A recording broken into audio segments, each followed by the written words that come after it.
feel like I'm losing my mind. Please, Lord, give me a sign, a sign. I feel like I'm losing my mind, 'cause everybody in the world blind. Please, Lord, give me a sign, a sign. I want to be the greatest. Everybody on the fake shit. I look around and feel like everybody is the fakest. I make this every day and I'm impatient, hoping one day I blow up from the basement. Statement, the top is so vacant. I don't hear shit that I think is amazing. Waiting for my day when I'm playing sold out shows for 1,000 faces. Yeah. Give me that crown, get in my way and to be put down. It ain't your place, all this my town. If I want that shit, then I'll get it right now. Right now. I'm losing it, the news it fits. I'm losing shit, a stupid myth. You choose to live or choose to dip. You choose to fight or lose your grip and lose a gift. Oh. I feel like I'm losing my mind. Everybody in the world blind. Please, Lord, give me. How y'all doing? How y'all doing? Come on in, come on in. Part I one. feel like I'm losing my mind. I won't be that long. About 2 hours, 1.5 hours. Please, Lord, give me a sign. A sign. Hey. There's no mercy in this world, just hunger, thirsty.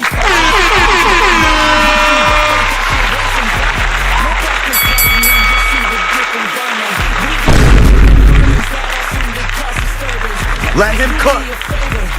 Let him cook now. Brooklyn Hood, what's going on? Salute, salute, salute. I ain't gonna be on camera today.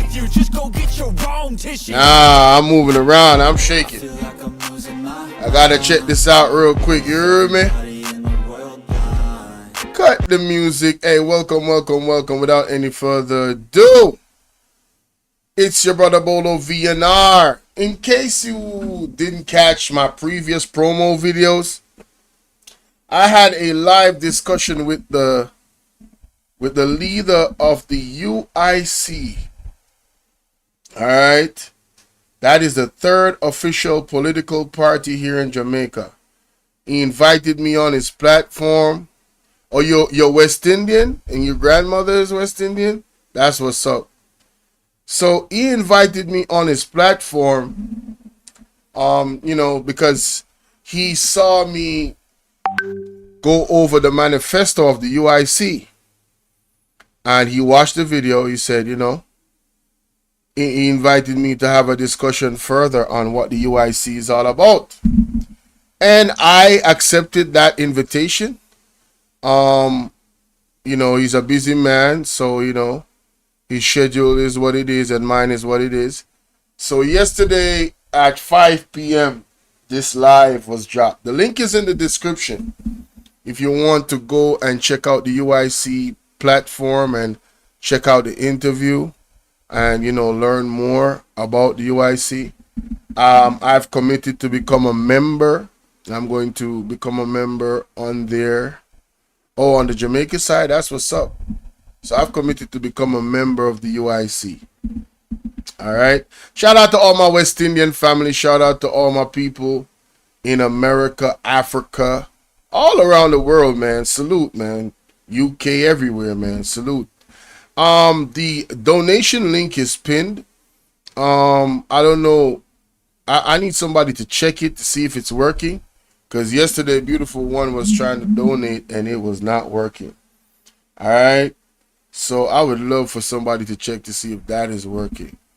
All right. But I'm not going to waste any time. Yeah. So I took the invitation and, yeah, man. It was for me, it was a great experience. I learned a lot about the UIC. I learned a lot more about the president himself. In my opinion, he's a very passionate individual he's passionate about Jamaica and our freedom. That's just my opinion. Based off my own interaction right there with him. Yeah, very, very passionate about our country and us, moving forward in power and strength and prosperity. That's just my opinion, But without any further ado, let's check out the actual interaction with this is for educational purposes, of course. Let me turn on my beat. Fair use, baby.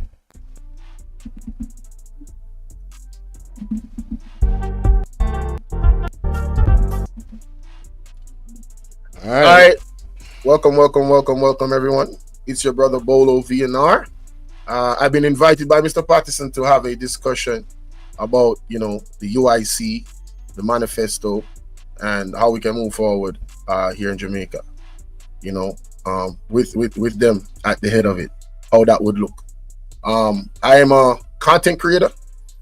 I'm a quick little story about me. I'm from a very Christian home. My mother and father, both of them are Christians.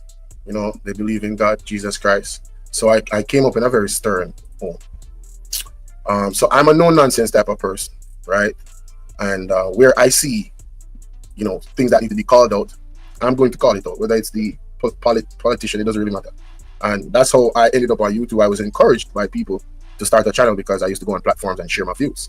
How did we get here, though? Mr. Patterson's team had reached out to me after I did a reaction to his manifesto, and I went through it in its entirety and analyzed it based on my own understanding. So what we're here to do right now is to actually go a little deeper. I just see a deep dive into that. All right. So we're now waiting on Mr. Patterson to before I do that, I did many jobs. I was a chef, I was a bartender, but working for people doesn't have a panned out for me. So eventually, after the last job I did for somebody I was a security. I'm now a merchandiser, right? So I'm an entrepreneur, and I think it's the best way for me. I can't tell anybody else, but I believe it's quite liberating, and it's best to get the full value of whatever it is that you're actually putting in, the time and the effort. So if you need to get more value, you probably need to put in a little bit more time, a little bit more effort and strategy to maximize your potential. So it's all about self-accountability, and that's why I'm so hard on government officials, because I'm hard on myself. Yeah. So without any further ado, I think Mr. Patterson should be joining us anytime now. And I go on mute. No, Mr. Patterson had some difficulties. His signal went, so they could have heard. I was holding it down. See, he's freezing up. He's joining us. He's freezing up right there. Not seeing you, not hearing you on my end, Mr. Patterson. I'm not sure what is actually happening. Ike Love salute, VMAX salute, Juliet salute, Patricia Bird salute. And shout out to VMAC, man. Man, shout out to Ike Love. Man, they was in the building, man. Shout out to Beautiful One, man. Yo, y'all was supporting. Like, I'm talking about who I saw in the chat. If there was people in the bushes that came from over here that was watching live, salute to y'all. But I'm talking about Beautiful One, Ike Love, VMAC, especially Beautiful One. She was so engaged in the conversation, man. Salute to Beautiful One, man. Listen, on this YouTube platform, I'm talking about, man, I have some of the best supporters on this YouTube platform. I'm not just talking about monetarily. It's kind of deep. Where everywhere you go and you invite the people that, that are your supporters, and they actually come support you in those chats. Oh, it means that, that's different. Oh, that is different. So no shade to nobody, but man, I gotta give a huge salute to Beautiful. I know if Miss Genesis had known about it, she would have popped in him, showed up and pop out, showed, you know what I'm saying? I know Mr. Keeney, you know what I'm saying? I know the people. I know a lot of people. But, they was in the building. And that felt good. I ain't gonna lie to you. That felt good. Welcome everybody in the chat. Remember to like and share the content. Ike Love VMAC, thank y'all for showing up and showing your support. Those are two. There's a couple of my my supporters right there in the chat. I'm still not hearing Mr. Patterson. Big head in the building, Wagwan.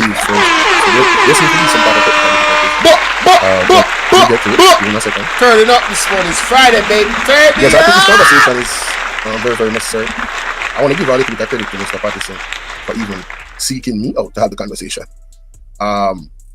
I can be very transparent and let you know that he is not looking for any softball questions from me. He really wants me to, you know, take the glove off and really ask what I want to ask. You get me? So I have to give him credit on that. Scotty, big up. Bless up yourself. Respect. And big up to all well-thinking Jamaicans. Big up to all independent thinking Jamaicans.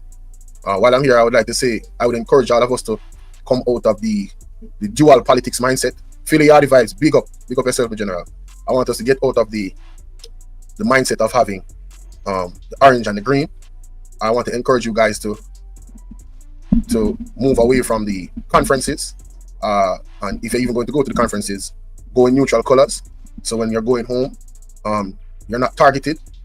I think we're living in a very, very dangerous time. How y'all doing? How y'all doing? And, it's been dangerous for a very, very long time. But whether you're orange or green, I would encourage you guys to really, really protect yourself in that regard. If you don't have to go to these conferences, tan ayayad. All right, as Mr. Andrew wants to say, tan ayayad. That's one time for you to tan ayayad. All right, still waiting on Mr. Patterson to join us. You know, the internet has been giving some trouble lately, so please be patient. Right? Please be patient. I held it down. Welcome everybody, man. Let me know where you guys are from. Where are you guys from? That's in the chat right now. Drop your name or where you're. Hey, shout out to me. I held it down like that was my program, goddamn. Hey, shout out to me, man. Yeah, that's what I'm talking about. Where you're watching from, and yeah, drop your flag. Rep where you're watching from. And shout out to the platform. All right, big shout out to the platform. I really appreciate the opportunity. You get me? Oh, and I'm not so much of a young man. I'm in my late 30s. I'm single. I don't have any kids. One of the reasons why is, you know, there's 4 things that I've learned that you control in life, and I'm very big on accountability. The conferences, I'm talking, you know how they have these conferences for the PNP and the JLP to rally people around electing either one. I'm saying, you guys that partake in these conferences, that run with the pot pan the pan and all of this and wearing the colors, whatever percentage of you that is in Jamaica, I don't know if everybody is still doing that, but I would encourage you guys, Monica and Mr. Richards, I would encourage you guys to wear neutral colors if you're going to go, and I would encourage you not to go, but I cannot tell you what to do. So I'm saying, if you're going to go, wear neutral colors, don't wear black and white. So when you're leaving these events, you're not targeted. Not saying that while they're at the event, they can't be targeted, you know. Not saying that, but you know, I look at these 2 political parties and the way they've operated since their inception, pretty much like since the gangs came into play and guns was given to people in the ghetto to go and pow that one and pow that side. Yeah, it has gone left since then, and we have not recovered. Yep, facts. Culturally, we have not recovered. It's been that way. That seed has been planted. The fruit is large, and I'm telling you, the tree is large, and the fruit big. So, you understand? The fruit well ripe. All right, so I would move away from the colors. Facts. You know, I'm not saying you cannot state a political view, but again, like I said, that is dangerous in this time. Hey, shout out to all the new subscribers, man. Every chance I get, I gotta shout y'all out. I see the numbers. Time that we're in right now, especially if you're really paying attention to the stuff that is going on and reading between the lines, very, very dangerous. Every time you criticize one political party, they say that you're the other side. I find that very hilarious, and it's happened to me several times. I've questioned Mr. Mark Golding on my platform. I've questioned Mr. Andrew Holness even more. Because, you know, they're the one in power and they have a larger responsibility. Facts. And plus, you know, when you have made promises and then you don't fulfill those promises, you're supposed to get critiqued. Talk even to by him. Mr. Andrew on his own admission, he told us that all well-thinking Jamaicans should hold the government feet to the fire. These are facts. He was not in power. These are facts. He's in power now. What has changed? Nothing should be. So let's hold their feet to the fire. Point blank period, right? If you're saying this and you're doing that, now you should face critique and you should be questioned. Logical. But it seems like our government officials is shying away from accountability and transparency. Thank you. You know, like, you know, declaring assets and stuff like that. So yeah, a lot going on in Jamaica. I was never this involved in politics. I was never, you know, really deep diving into the intricacies of it at all, to be honest with you. But yeah, I believe we're at a critical stage right now politically. Yes, sir. I'm talking about around the globe. And whoever is in office next will determine a lot, good or bad. Huge and responsibility. It can get really bad. Yep. So the fight is serious. We are, in my opinion, a lot of people are not religious, but I think the devil is more active in politics now, more than ever. All right, and one of the big questions I want to ask Mr. Patterson is his position on a certain thing. I cannot wait for him to get up here. Yep, I could not wait. The man himself. We're having a very big rain over here. Oh Lord. So my Internet down. Mhm. I kept on with this mobile phone. Right. Can you hear me clearly? It's okay. It's okay. All right, the guys in the chat, can you hear him clearly? Because you are the ones that are going to be affected the most. 'Cause you kind of go in and out. You know that you go in and out. Just it fades sometimes. Maybe I can get a headset as well. Yeah. Yeah. Some technical difficulties, but we work through it. We work through it. Yeah, so Me and that reach my goal. But when reality smacks you in the face and you see that these politicians have so much power to affect your life, where no matter how you try to reach to the point where you want to go legally, and I stress that word legally, Mm-hmm. you have all of these policies and all these things that affect you. A lot of roadblocks, basically, and UIC, United Independent Congress, I believe. Let me go to the I don't want to misrepresent. UIC Jamaica. Let me go to their website. Let me go to their website.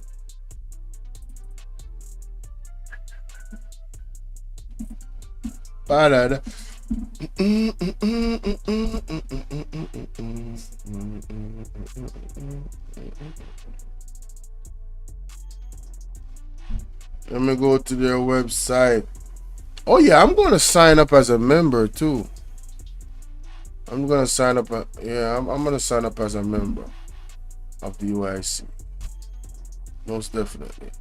I think it's refreshing. We need a new.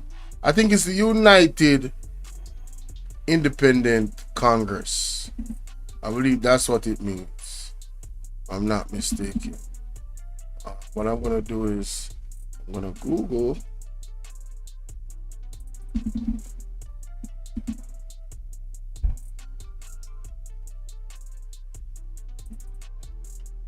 What?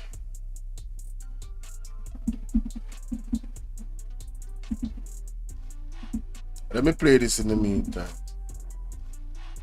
From really tap it into your earning potential. You know what I mean? So policies are important. Policies are very, very important. So I would say vote policy and not party. Vote policy and not personality. Not because you like this person. I don't have to like Mr. Patterson. I don't have to like Mr. Mark Golden. I don't have to like Mr. Andrew Holness. If he was coming with the right policies, he should be the person you vote for. If his actions are benefiting the collective of the Jamaican people, right? Not just a few. Yeah, I was correct. The United Independent Congress. And they refer to themselves as the Uniters. Everybody. You should vote for that individual. Point blank period. Right? But if you really look at the grand scheme of things and what was promised and what is actually happening, I don't care what they're talking about. Crime, the healthcare system, the roads, access to water, basic necessities. I mean, look at what happened with burial. Listen, man, I could go on and on and on. And this is one of the things I want to encourage you guys. can you hear me now? Loud. Oh, okay. All right. So I can hear you a little better now. So let's see if we can get the show on the road. Sorry for the technical challenges. So let's go. Yeah, man. So were you able to hear me the whole time? No, I didn't hear anything. I was busy trying to get connection. Well, I introduced myself. I kind of went off on a spill, about the politics and what's happening in the country. I was encouraging the people to really let go of the colors and literally, like, if you're going to these conferences for whatever reason, wear neutral colors. It's a very dangerous time right now, and you could be targeted because you have an affiliation to a certain party. Understood. Yeah, man, that's all. Pretty much in a nutshell. All right. So, what questions do you have for me today now concerning the UIC, our manifesto, our plans for Jamaica? Yeah, my first question is, what motivated you and your team to reach out to me to even have this conversation? Well, I think I saw a video of you talking about the UIC's manifesto, and I took the time to listen to your point-by-point reading of the manifesto and your impression of it. And I thought it would be a good idea to have you on a call where I am live and direct and can speak to any questions you might have, and to help your listeners and ours to hear, straight from the horse's mouth exactly what the UIC is about, and to just answer any questions you might have. All right, perfect. So I hear you mention, if I'm not mistaken, an inclusive, creating an inclusive environment here in Jamaica. My question to that inclusivity, in terms of the Samoa Agreement and what it would mean, what is your position on that particular document, and what is your understanding of it and how it would affect our culture as Jamaicans? Well, the bottom line is this: Jamaica exists in a global environment where there are some people who think that they know what is best for everyone. There are some people who think that they need to control everyone. There are some people who think that they must use international organizations and international treaties to control other people to achieve their objectives. Whether those objectives are social or economic, they use politics and policy and the power of big business to try to direct our lives as citizens. You just the UIC, on the other hand, Mr. Patterson, you just called the first part where you said the power of the first. Okay. All right. I don't know where that was, but I will say this. The UIC understands that we're in a global environment where some people want to control everybody. Some people want to dictate what you eat, what you drink, what you wear, what you can or cannot say. They want to even determine what goes into your body in terms of medication and so on. The UIC's position is that each and every one of us are sovereign individuals. When you're sovereign, it means you have control over you, your mind, your body, your personal choices, personal decisions, things affecting you. We do not believe that anybody, not even your local government, has dominion over you. So we have. Listen. That is where we need to be. We need leaders that's gonna stand up on business when it comes on to our bodily autonomies, our preferences. Not having outside entities tell us what our culture needs to be. You understand what I'm saying? Like, this is one big global cooperation and they run stuff over here. No. We need leaders that will stand up with the people, and we need people to stand up with these types of leaders. You understand? Not the ones that are selling out. You know what I'm saying? Talking about evolving culture. Culture is always evolving, but that doesn't mean you should sell out our children. And so that was one of my main questions for Mr. Patterson about the Samoa Agreement. I have to be very careful now to understand the different roles. So you have the role of the individual, you have the role of a national government, and then you have the role of any international bodies or international organizations. The Samoa Agreement, in my opinion, seeks to give to unelected persons who are... Hey, I gotta pause. Hey, V-Mac. Hey, man, respect, bro. Thank you so much for pulling up and showing your support, man, on this live stream that I'm watching right now. You was in the building, man. Hey, big salute to you, Ike Love, and Beautiful One, man. Damn. Big salute. Running these international organizations, seek the role of the individual, you have the role of that anybody, not even your local government, has dominion over you. So we have to be very careful now to understand the different roles. So you have the role of the individual, you have the role of a national government, and then you have the role of any international bodies or international organizations. The Samoa Agreement, in my opinion, seeks to give to unelected persons who are running these international organizations the power and authority to usurp our collective sovereignty as a country and our individual sovereignty as persons. The UIC exists as a political movement and a political party with one primary purpose, and that is to protect the sovereignty of every Jamaican and the sovereignty of Jamaica. That is our primary objective. And within that sovereignty, we want to achieve some basic things, such as creating a safe environment for every person, a clean environment for all of us to enjoy and to live and operate in, and the orderly environment which allows us to be very productive and by extension very prosperous. All right, so I appreciate that because sovereignty, freedom overall in itself is definitely very, very important. So I would endorse any leader that is, and not only an advocate, but somebody that's going to fight to maintain those sovereignties and those freedoms, especially against the cooperation of the world. My next question would be: I find it very interesting that the UIC does not accept any, what you call, donations or grants from private entities.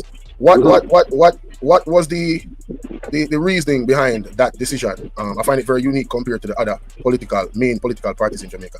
Why was that so Right. important? Well, it's not that we don't accept any. It's just that we have an awareness of a serious problem. Okay. And first, let me say this: we Now, this is very, very key. This is very, very key right here. What he's about to talk about. Listen.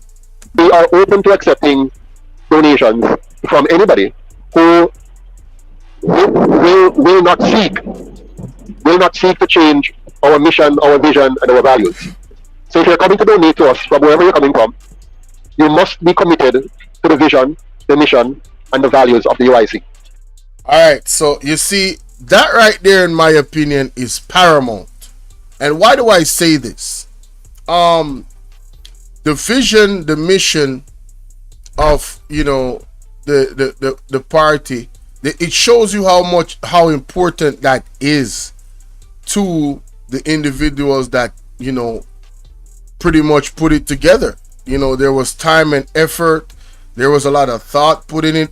So not because you're coming to donate, it means that they're going to bend or they're going to twist, and pretty much sell out the mission because you came with some money.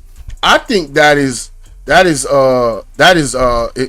huge integrity right there, standing on business right there. So salute to the UIC, man.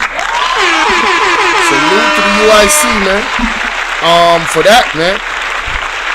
Unlike the two major political parties over the years, that's been funded by all different types of people and entities, private entities, PSOJ and others, right? When election time comes, and I'm in my opinion, I'm almost sure that there are favors being granted and policies being put in place that favors those entities, right? So I applaud the UIC for standing on business where their mission is concerned and not wavering because somebody put some money in front of them. That is what we need. That is what we need. Now, big corporations in Jamaica have proven themselves to be very committed to two colonial parties that have been doing a great disservice to the Jamaican people for the last 80 years. We understand why they do this. When they give money to these organizations, they become proxies or agents of those other bodies. So, for example, the PSOJ, which is the largest conglomerate of big business in Jamaica, their interest is being carried out by the two colonial parties. So they give them millions and millions of dollars every year so that the laws and regulations that are passed and are enforced are done so to further their objectives as opposed to the objectives of the ordinary, regular Jamaican citizens. If we were to do like the other two colonial parties and simply take monies from these bodies, we would be no different from them because we would become an agent of the PSOJ oligarchs and would not be working for the Jamaican people. So what we've done is to say to the Jamaican people, we need to rise up and understand the game. The game is those who fund the party control the party. The PSOJ oligarchs and the colonial masters, they fund and control the two colonial parties.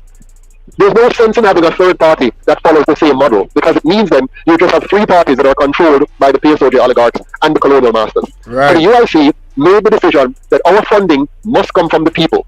That's the 3 million Jamaicans at home and the 4 million Jamaicans abroad. And if we can build a membership of say 500,000 Jamaicans giving just 1,000 Jamaican dollars or 10 US dollars a month, we will have the financial means to lead a massive ballot box revolution that will transform Jamaica from a colonial state that still follows colonial laws that are controlled by two colonial parties that are funded and controlled by the PSOJ oligarchs. We can replace that system with a government that is of the people, by the people, and for the people. Yo, come on, man. Ladies and gentlemen, Ladies and gentlemen, this is y'all time, my Jamaican people. This is y'all time. You want to play the game? You want to be a part of the game? You know what I'm saying? You want to be a part of the force behind, you owning your own political party? Well, this is the opportunity, right? The UIC, first you got to learn about their manifesto. What is it that they're actually trying to achieve? What is the mission? If you align with that mission, now you can become a member and pretty much, fund, your own freedoms. I think that's amazing. Only 1,000 Jamaican dollars a week, right? No, is it a week? 1,000? What is it? No, 250 Jamaican dollars a week. That's less than $2 US. 1,000 Jamaican dollars a month, or 10 US, right? And then that's 120 US a year. I mean, shoot, there's shoes more expensive than that. There are shoes more expensive than that. All right, that's the cost to actually align yourself with a political party, of the UIC that has the plans for energy, the plans for education, crime, community and social development. You know what I'm saying? Like tourism. Like, yo, I'm with it personally. I ain't gonna lie to you. I'm signing up. And I'm just gonna pay my whole year. 1 year, 120 US, bam. You touched on two things there. So I want to go into the situation with the UIC.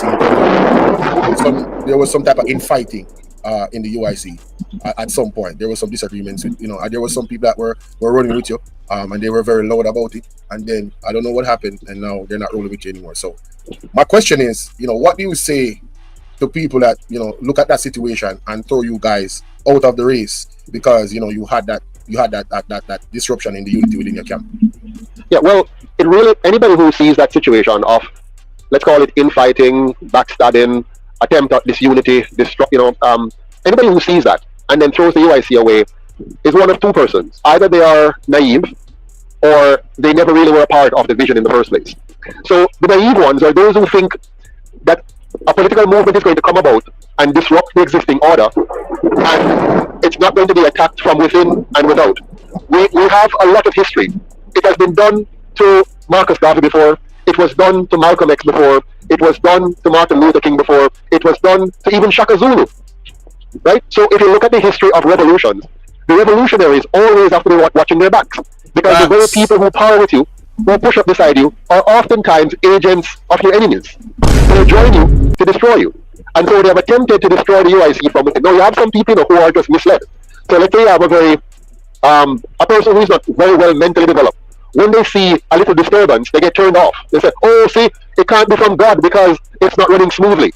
So they believe in an angel of God coming down in perfect white, there must be no problems, no disturbance. There must just be a lot of money, a lot of activities, everything must be perfect, because they don't understand that life is not a bed of roses. If you want good, your nose have to run. And our nose as a movement has done its running. We have had to deal with infiltrators, deceivers, destroyers, backbiters, infighters, persons who are emotionally unstable, persons who come in to get something, and if they can't get it, then they're going to turn on you because they can't get it. So all of that. So if you're going to be very intelligent, and I hope most of us are, you're going to say to yourself, but wait a minute, this is normal. Mr. Patterson has to get a fight. If they get a fight, then this is the right. If I come in and it was in smooth sailing, I can guarantee you I would have been heavily funded by the PSOJ oligarchs, because they would have given me all the money and all the people to put on a nice veneer, a nice show, and suck us all up for us to feel like I'm about change, but I'm not real change. I am fake change. Just like how in the 1930s, Marcus Garvey was the real thing, and the PSOJ oligarchs created the two colonial parties and used them to get rid of Marcus Garvey, so that we the people are fooled into buying into these two parties, thinking that they're here to be our savior, when in fact they have worked out to be our destroyer.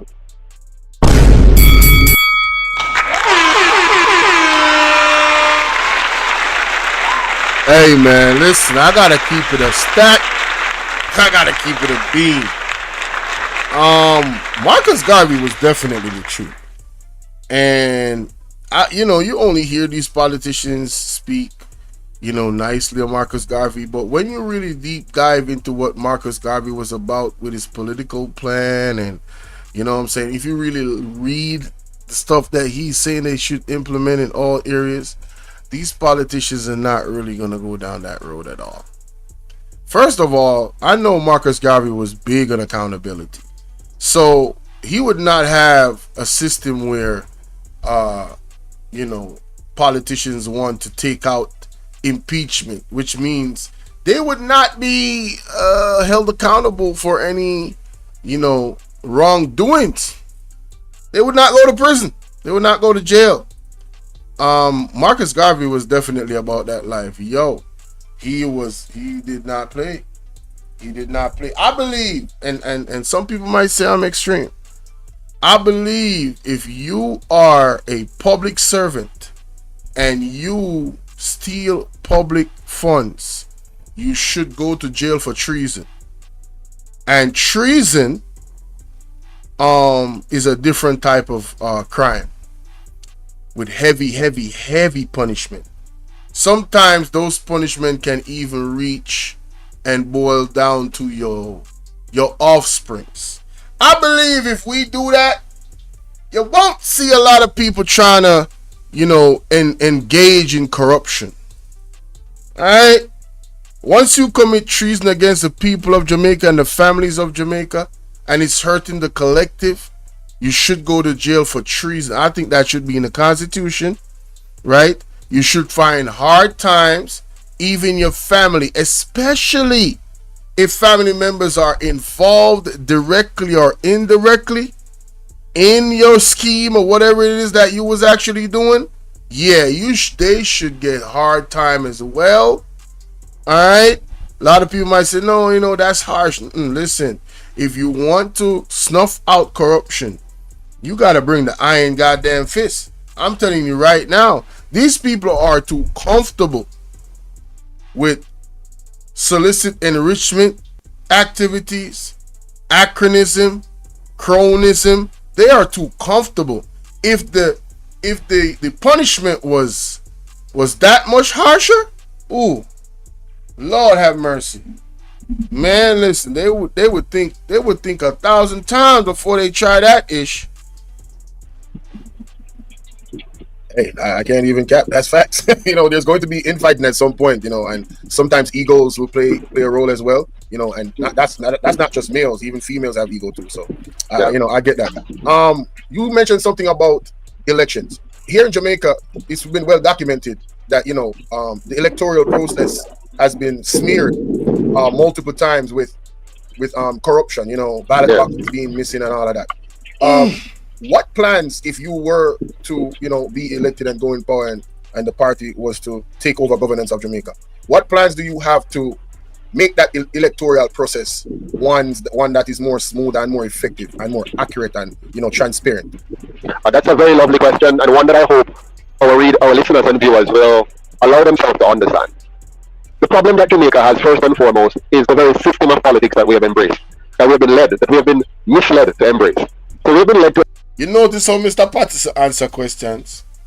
He goes to the problem that caused the question in the first place, and then he answers the question. Most people, they go to answering the question and then go to why there was a problem in the first place.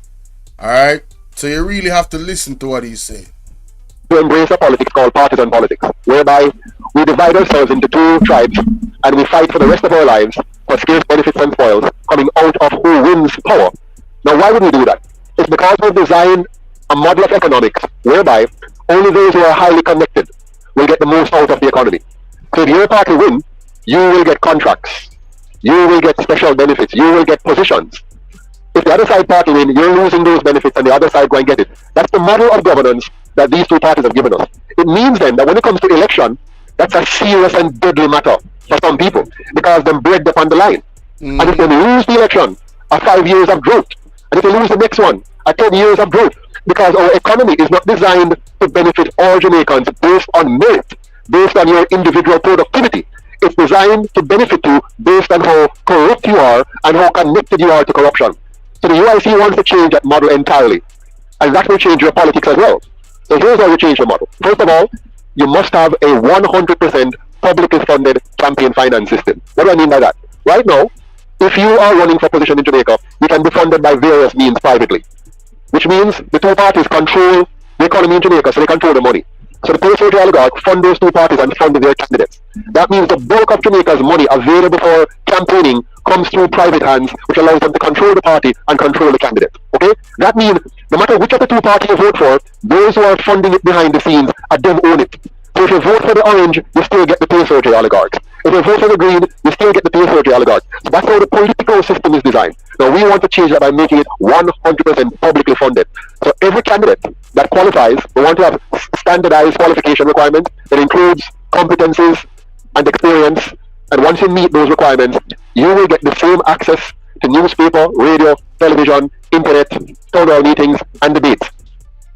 Now, he's pretty much detailing how he's going to change the actual situation when it comes on to the election cycle and all of that. So eliminate the root cause of the problem, which is being funded by the PSOJ. Both parties being funded by the PSOJ. To what he's explaining, allows corruption to seep in because your loyalty is to the person that's actually putting you in the position of power. So the people of the country should be the ones that publicly fund these individuals because you want their loyalty to be with you and not a select group of private investors in the PSOJ. I think that's dope. Listen, I can't argue good ideas. If it's a good idea and I align with it and I see that, this is actually an issue in our country, I'm going to tell you the truth, man. I don't do glazing, bro. I don't do glazing. You know what I'm saying? This is not no, what do you call it now? Politics or not. These are just the facts. We have a broken system, ladies and gentlemen, and it's been broke for a long time. And we've been putting Band-Aid on a sore. We've been covering dirt with carpets, and the dirt has gotten so big and mounted up so high. Damn, I mean, shoot. Boy, listen. All candidates, whether you are orange, green, blue, pink, white, or no color, it doesn't matter. So, and also what he's explaining is that all candidates, whatever it is that you're running for, you will be able to access funds, you'll be able to access the media, everything. It's going to be a fair platform. So say, for instance, you have somebody in the community, a young man that has promise, and the people are behind him. And you guys decide, listen, this is the young man that's going to be our mayor. And we're going to vote for this young man. We're going to put our people behind this young man. The people of that area are directly now putting who they want in place to have their best interests being executed in that position of power. Listen, that's power to the people. If y'all are not excited about a system like that, I don't know what to tell you. I do not know what to tell you, ladies and gentlemen. Come on, man. You're going to get the same access to your constituents. So when you're going to have a debate, all who qualify for that constituency will be on the debate stage. When you have a town hall meeting, all who qualify in that constituency will be on the town hall meeting stage. And once you qualify, you get the same access to radio, television, and so on. Then now you borrow from the process entirely private funding, entirely from the system. So there's no donation to any party or to any individual candidates. So what you're going to do now, you're now attracting the brightest and the best in your society, because now they're no longer exposed to the vitriol and to the attack and to the challenges that comes with the current system. So now the person that have been funded publicly can speak their minds clearly, and if when they're elected, can fully represent the people because they are no longer being controlled by outside forces. The system of election therefore becomes a lot easier because there's no fight for scarce benefits and spoils. Let's back up for a second. In the current system, when we elect a political party, the Prime Minister controls the Senate, the Prime Minister controls the House, the Prime Minister controls the Cabinet. So you have all of them mingling together, which allows for corruption and cover-up. In the UIC system, we're going to change the constitution so that you separate the executive branch. Those who are running the administration of the country are separate from the legislators. So now you have checks and balances. You're going to have an MP who is elected. Wait. So that's, I gotta play that back. Wait a minute. See, this is why you gotta list map these things sometimes. From the process entirely private funded, entirely from the system. So there's no donation to any party or to any individual candidates. So what you're going to do now, you're now attracting the brightest and the best in your society, because now they're no longer exposed to the vitriol and to the attack and to the challenges that comes with the current system. So now the person that have been funded publicly can speak their minds clearly, and if when they're elected, can fully represent the people because they are no longer being controlled by outside forces. The system of election therefore becomes a lot easier because there's no fight for scarce benefits and spoils. Let's back up for a second. In the current system, when we elect a political party, the Prime Minister controls the Senate, the Prime Minister controls the House, the Prime Minister controls the Cabinet. So you have all of them mingling together, which allows for corruption and cover-up. In the UIC system, we're going to change the constitution so that you separate the executive branch. Those who are running the administration of the country are separate from the legislators. Those who are running the administration of the country are separate from the legislators. Come on, man. That's key right there. Now that's key. You have checks and balances. You're going to have an MP who is elected in the same time as a cabinet member. That will not be allowed. So he can focus now on the MP running the UIC system. We're going to change the constitution so that you separate the executive branch. Those who are running the administration of the country are separate from the legislators. So now you have checks and balances. You're going to have an MP who is elected in the same time as a cabinet member. So the MP in his constitution, an MP cannot be a cabinet member. Wow. A lot of people ain't go like that. They go like that. That will not be allowed. So he can focus now on fully representing the people of his constituency. The same for the senator. The senator now will not be appointed. He will be, or she will be, elected by their parish. So he can focus on their parish and making sure that the government, the administration, is doing the right things for St. Thomas, or the right things for St. Mary, or the right things for St. Elizabeth, or the right things for Westmoreland, and so on. Because now you have proper separation of powers and proper checks and balances. This is how the UIC is going to give us a brand new Jamaica, a well-managed Jamaica, an accountable government, more efficiency and effectiveness, and a more productive society and prosperous society. Come on, man. Come on. What are we talking about right now?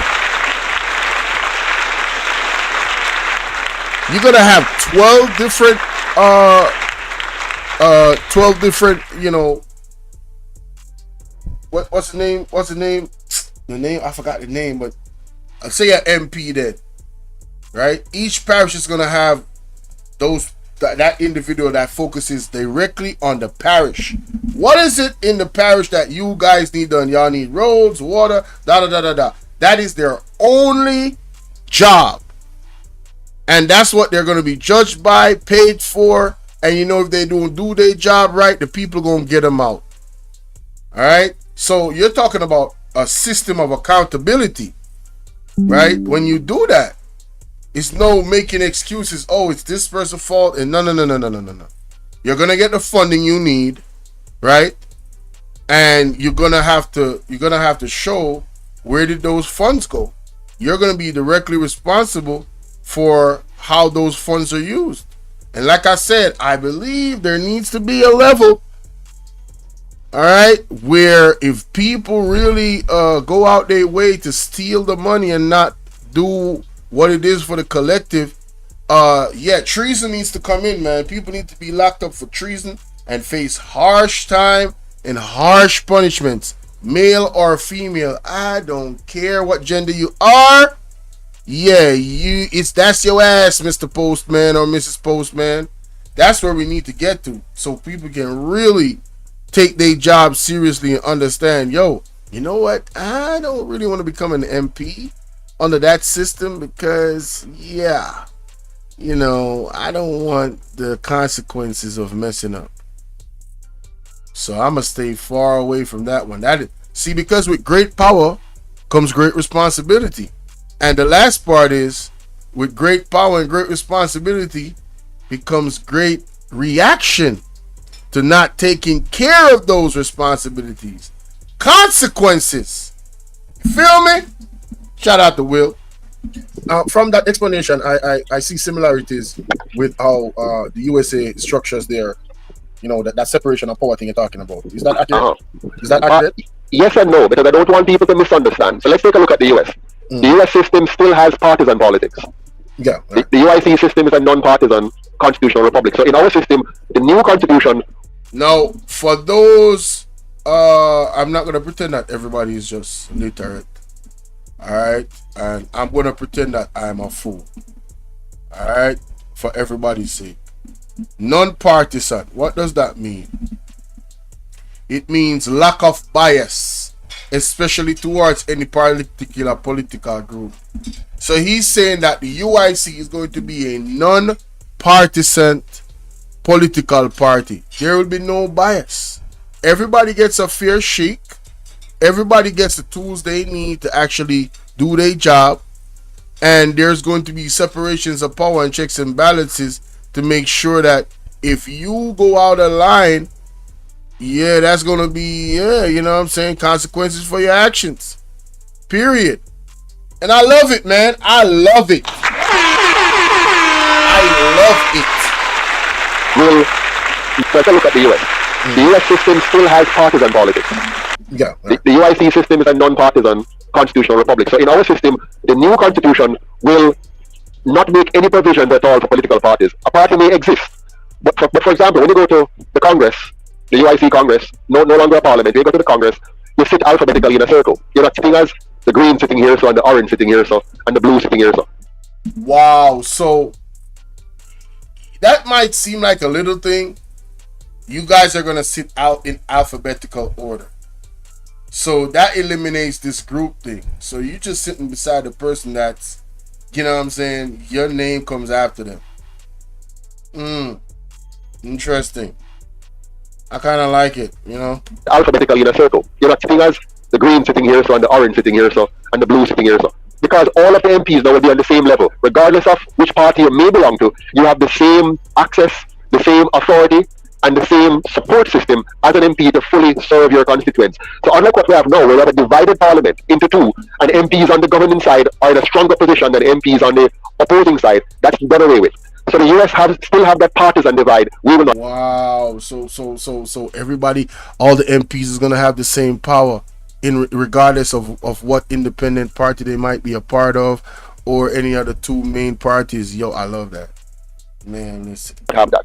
Secondarily, in the US system, they do have what you call a vetting process for appointing persons to the executive branch, which is good. We will have that as well, except that always will have prescriptions for the qualifications to serve as Minister of Finance, Minister of Health, Minister of this. So you must come highly credentialed. So while they are similar, oh yeah, see, that part is key. We need people that are qualified for the job. Like the Minister of Health in Jamaica right now is not qualified for the job. He knows nothing about healthcare. That's why healthcare is in a piss poor situation right now, god damn it. Right? Piss poor situation. So I love that. I love that. That is amazing. That is necessary. Who is most qualified for this job? What are your credentials? Right? What type of experience you have? That way people will take you more seriously. Right? And there'll be no excuses, especially no excuses, because you're supposed to know what the hell you're doing. We got mayors now that can't read. What are we doing? I'm talking about literally can't read. Dude up there counting letters, not words. This is embarrassing. Jamaica is in an embarrassing state right now. And I'm not comparing us to nobody. I'm just saying this is embarrassing. It's a damn shame, man. Goddamn shame. marriages between the two systems always is much better than the US system. Hey Rachel, how you doing, love? Good to see you, baby.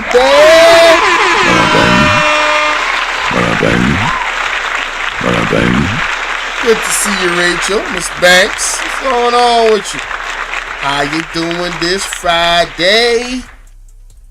How you doing this Friday? All right. I just checked the audio. I think you need to move the mic, whatever it is. Yeah, a little bit more this side because it's cloudy and your sound low. I was oh my goodness. on YouTube. Yeah, so your voice is very powerful. So the listening experience of the listener, you can't hear it. It kind of Right. I'm so sorry about that. So is this better now? Any better? Let me check it. Right. I'm so sorry about that. That is much better. That is much better. Excellent. Excellent. Just wanted to help out the people. Thank you so much. Yeah. So you talked about the Constitution. Shout out to VMAC. VMAC says, I switched my party to independent here in the US. Now I can no longer vote by mail. I gotta go to the polls. Okay, that's what's up. And we are in a transition right now in Jamaica where there's some constitutional reform going on. The process, what it is right now, versus what would the UIC do differently in a constitutional reform? What would you do? Okay. How would that look? Because it's an evolving document, right? So what would be the process that you would go through to include the people more in that process? Explain that to me. Sure. So the current system is that the governing party selected a few people and put them together in a committee and say, this is it. They have not consulted with the Jamaican people. The way you want to have an inclusive process. Yo, listen, that part is, it pisses me off. I'm telling y'all right now, it pisses me off how they shit on us, the Jamaican people, by not even including us. And then I was listening to a town hall meeting with Marlon Mallow. Man, listen, bro, I was so upset. I can't even react to that video because I'm gonna say something I should not say on YouTube or on the internet, honestly. But the stiff-necked of elitism, ew. Just no regard for the Jamaican people. Just disrespectful. I'm talking about, man. The current system is that the governing party selected a few people and put them together in a committee and say, this is it. They have not consulted with the Jamaican people. The way you want to have an inclusive process, first of all, Jamaica has registered political parties. In 2018, 17, 18, they changed the law and say you must be registered, and they put criteria in place and say this is how you become a party. So there's no way you can have a constitutional reform committee where you leave off one or more of the registered political parties. And in the current system, we have left off the UIC. They didn't even write to us. They never even called us. We're just left off completely. So that is not inclusive. So the first thing you want to do is to... No, I did not even know that. I did not even know that, bro. Include all of those entities which are registered as a political organization. You also want to ensure that all of the sectors of the country are represented, be it the church, the military, the police, the health fraternity, the informal commercial. Yo, I love how he mentioned the church, because you're talking about the Constitution here. I love that. The church, the military, I love that. He really, like, if you listen to him, he really is talking about an inclusive system that truly includes all facets of the culture and the community. Right? The police, soldiers. Man, come on. Let me play that back, bro. Constitutional Reform Committee where you leave off one or more of the registered political parties. And in the current system, we have left off the UIC. They didn't even write to us. They never even called us. We're just left off completely. So that is not inclusive. So the first thing you want to do is to include all of those entities which are registered as a political organization. Right. You also want to ensure that all of the sectors of the country are represented, be it the church, the military, the police, the health fraternity, the informal commercial sector, the industry, manufacturing. You want to bring that, plus the youth as well, of course, at the high school and tertiary level. They want to have an inclusive body. But more important than that, Bolo, you want to give the people a reason for their constitution. Right now, there's no reason for the constitution. They simply say to us, we're going to have a republic. But there is no purpose behind it. There's no encompassing national drive or purpose. They simply say it's time to be a republic now, to Jamaicanize the constitution. How can you Jamaicanize the constitution? It means, first of all, it is not Jamaica's constitution. So the first thing you want to do... Ooh, in case y'all missed that, I peeped that. if you're gonna Jamaicanize the Constitution, it means it was never the Jamaican Constitution in the first place. The Constitution is initially, he's saying, did not serve us entirely, not 100%. And the purpose of a constitution is to serve and protect the people of Jamaica or whatever country that constitution is made for. So he's saying, listen, let us. This man is about tearing down the whole entire system of the slave colonizers. Tear down their system completely and build a system for us, the people. That is what I'm hearing from this brother. I don't know. Hey, let me know what y'all think in the comment section, because hey, for or against, but based off what I read and I've been listening to him since the pandemic, he has been consistent. Honestly. Let me go back a little. But there is no purpose behind it. There's no encompassing national drive or purpose. They simply say it's time to be a republic now, to Jamaicanize the Constitution. How can you Jamaicanize the Constitution? It means, first of all, it is not Jamaica's Constitution. So the first thing you want to do is to engage in an education of the people. What has happened to you from then until now? That part is completely missing. The people have not been informed and educated about how did we get here and what does this mean. For example, most Jamaicans do not know what happened from slavery to so-called emancipation, to so-called self-governance, to so-called independence, to 63 years later today. What does that mean? What are we trying to fix? What are we trying to change? The UIC would make sure the Jamaican people know their history. That in 1834-38, you, the Jamaican people, were lied to. You were told by the colonial powers at the time that they're going to give you freedom, but they lied to you. Now, imagine being told by the people that imprisoned you, beat you, raped you, chop off your phalluses, your phallus, hung some of your brothers and sisters, whipped you profusely, all of the, not educate you, didn't give you a book to read, all of the things that were done by the colonizers. Imagine them telling you one day, we are going to give you freedom. Stop the cap. Stop the cap right now. Stop the cap. No bullshit, bro. Hey, boy, ain't no fucking way, boy. Boy, ain't no way, boy. Boy, ain't no way, boy. Imagine that. Boy, ain't no way, boy. Boy, ain't no way, boy. Oh my God. Boy, ain't no way, boy. Shit's crazy. Boy, ain't no fucking way, boy. Were told by the colonial powers at the time that they're going to give you freedom, but they lied to you. All they did was to treat you like an animal and let you loose. They did not give you back the land that was stolen from your ancestors. They didn't give you back the land that was stolen by from your ancestors. Think about that. Did not give you back the money that was stolen from your ancestors' slave labor. Hey, you were never paid now. How you doing, Selena? Huh? They didn't give you back that money. So they said, yeah, you free. So they just let you go, right? You just free. But free to do what? Where was the money? Where was the property that you should have been given? Where was the pay that you should have been given for your efforts and what you put in throughout slavery? Right? They handicapped us and then told us we were free to go fend for ourselves. Ain't that something? Ain't that something? And they did not compensate you for the loss of learning that occurred over 400 years of saying you're not allowed to read or write. Thank you. So three major handicaps existed in 1834-38. You lacked the land that was your forefathers. You lacked the money that was stolen from your forefathers' labor. See, this is why I don't be going in a back and forth with a lot of people on the internet.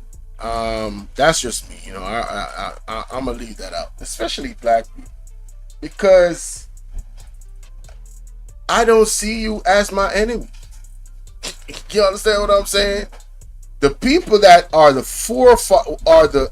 offsprings of the people that actually did this to our people, those people are my enemies. The people that have benefited from these slave trades, those people are my enemies. The people that have actually still trying to carry us back into that type of situation, those people are my enemies. The persons that are within our community that is in positions of power, like the prime minister and those people that through their own policy changing and their actions trying to put us back into that situation, those people are my enemy. All right? I don't see you guys as my enemy. I see you guys as misled, ignorant, and foolish. The ones that are on the internet just arguing back and forth about nonsense. I see you as foolish. I see you as ignorant. I'm like, bless his heart, bless her heart. Polo ting ting. That's how I see y'all. Point blank, period. And your labor up to that point as newly freed slaves. And we're sending you out into the world in an handicapped fashion because we have kept you from learning over those 400 years. We have tried hard to suppress your learning. Now, just imagine you have a leader, a prime minister today who would share that with the people. I am doing it in a limited format because I'm not elected. I don't have the microphone. I can't have JIS do all the education and go around and get the people aware. No. It means then that the prime minister and the opposition leader don't want the people to know where they're coming from.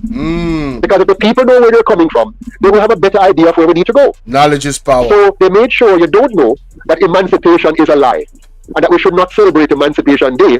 We should vilify it. We should denounce it and say it's time for us to be truly free now. I mean, I come on, man. What?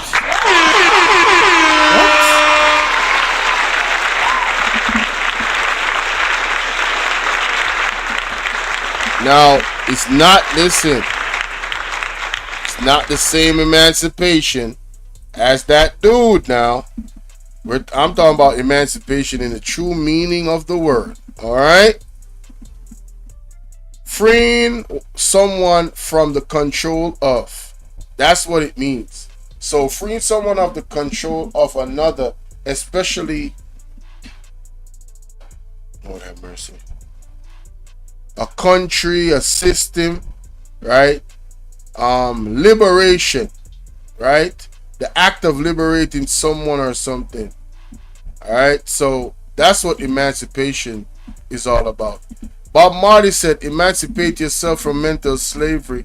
Well, that was a quote, I think, from Marcus Garvey that he sung in a song. Emancipate yourself from mental slavery. None but ourselves can free our minds. Have no fear for atomic energy because none of them can stop the time. You know, we've been conditioned to, not even have the discussions in real life of what we really see that's going on in this world, to the point where I understand on this platform because they will take your page where you can't even really talk about certain stuff, but there are very I would say creative ways to have the conversation in a clean way and still have people read between the lines and get your point across, and a lot of people still don't even want to try and do that. A lot of people don't even want to touch politics because it's just too much of a sensitive topic. Even religion, you start talking about Jesus Christ or Muhammad or Buddha or whatever the case might be, everybody's skin starts to go, ugh, let me walk away. You know what I'm saying? We've been conditioned. Man, listen, what? Oh Lord. That's one, Mr. Bolo. That is 1834 to 1838. 100 years later, in 1944, the so-called freed slaves were now given the right to vote. 100 years later. So you telling me, after they told the people that they were free and let them, like you said, like they were loose animals, not giving them no resources to actually fend for themselves, not compensating them for all the years they put in of free labor, it took 100 years before they said, you have the right to vote? Oh my God. Oh my God, bro. Oh, hell no, man. What the fuck, man? Get your ass on, boy. You get your goddamn ugly ass. Listen. Something not right, my wisdom warriors. Something is not right. Tell about them. All lies will be exposed. That's all. And anyone who takes that the wrong way, know why they take it the wrong way. That is wild. It took 100 years for them to say you guys have the right to vote. So when we was free 100 years before, the freedom didn't come with the right to vote? What the? Hey, yo, what the fuck? Yo, this is some history for you, boy. How can you have been free in 1834 if for that 100 years you couldn't vote? It means you weren't free. So that reconfirms the lie, that emancipation was a lie. But they have not, the Prime Minister has not told the people this. They come every year and engage the people in a fake celebration of emancipation to reinforce the lie in the people's mind. Man, that whole emancipation independence celebration is cap. So hold on. So why did they give us the right to... Arlene Foster in the building. What's going on? In case you missed this interview with me and the UIC president, I'm doing a watch party. This is part 1. You can go, the link is in the description. You can go and watch it yourself over by the UIC platform. It was a great conversation. You know what I'm saying? I enjoyed it. I learned a lot. And, I really found out what's really going on with the UIC. You know what I'm saying? From the horse's mouth, so to speak. Vote in 1944. Again, it was a way of control. In 1834-38, it was becoming too expensive to maintain slavery the way it was maintained. So it wasn't a real freedom, it was an adjustment of slavery. So basically, they was losing money. That's why they told them, yeah, man, on the free, man, and they can't go on now. Because it was getting expensive to maintain all of these quote-unquote slaves. So yeah, man, y'all are free to go now, man. With a condition. You can't vote. That's crazy. So they shifted the slavery from the slave master owning you fully to the slave master pushing you out and say, go take care of yourself, but you still must come and beg me a job so we can steal. Hey, Arlene, man, listen, I appreciate any amount of time that anyone comes over and stop by and, smash the like button and give a view. I appreciate y'all. I mean, I'm going to be honest. Everybody that comes on, I hope that they would stay. But life is life and people got stuff to do. It is what it is. If they can catch a replay, they can catch a replay. It's all good. My only responsibility is that I put out the information out there that I think is important to liberate us. All right? Everything else is up to you guys. Period. You know what I'm saying? I did what I could do. You know what I'm saying? My other responsibility is putting out a thumbnail that will grab you and have you come and look. My other responsibility is putting out a title that also would grab you to come out and look. And then when you come and look, hopefully I deliver my message effectively so you guys will stay. That's the process. You know what I'm saying? So yeah, shout out to you and everybody else that come and pass through. And shout out to the ones that listen in the bushes and in the clouds.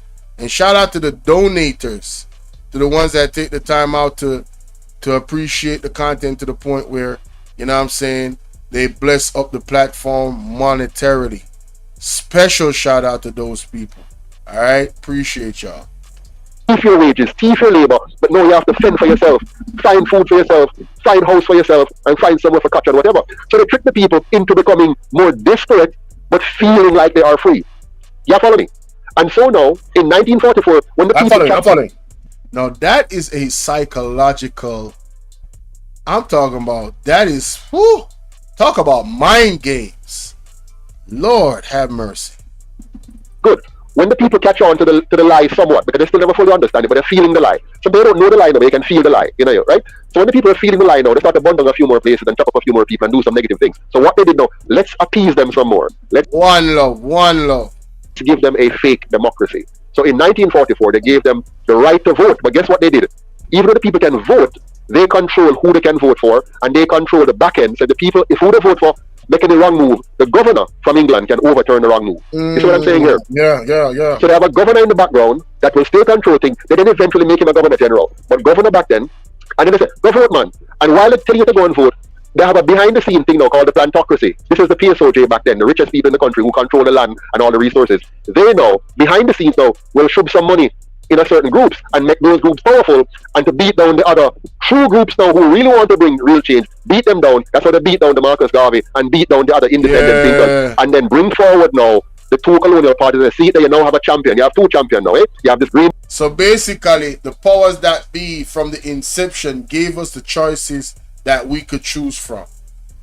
And now the UIC is giving you an opportunity to actually choose outside of those choices. I encourage everybody to go and read the manifesto. I'm talking about read. And if you didn't read it, go and check out my live stream that I did where I actually read the manifesto. As a matter of fact, you know what I'm going to do? I'm going to drop the link to that in the description right now.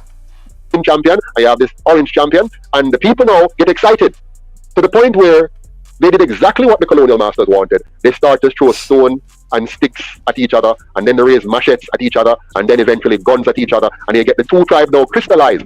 And for 18 years they experimented with this.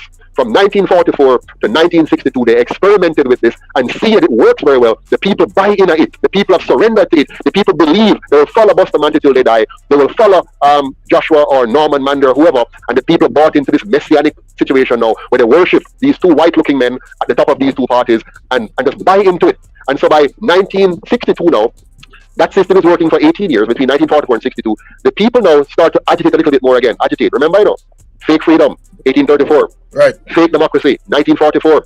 Every time the people begin to get restless, they bring in a little twist. So in the 1960s now, the twist was independence. So what we're going to do now, we're going to change the governor, the white governor, to a black governor general who is still going to be committed to a European queen who is going to be head of your state. And we're going to give you laws and rules that keeps the mind of the people colonial, and you're going to say that you're now independent. Ain't that something? Fake freedom, 1834, fake democracy, 1944, and fake independence in 1962. And right now, we're getting restless again. They're going to give us now a fake republic too.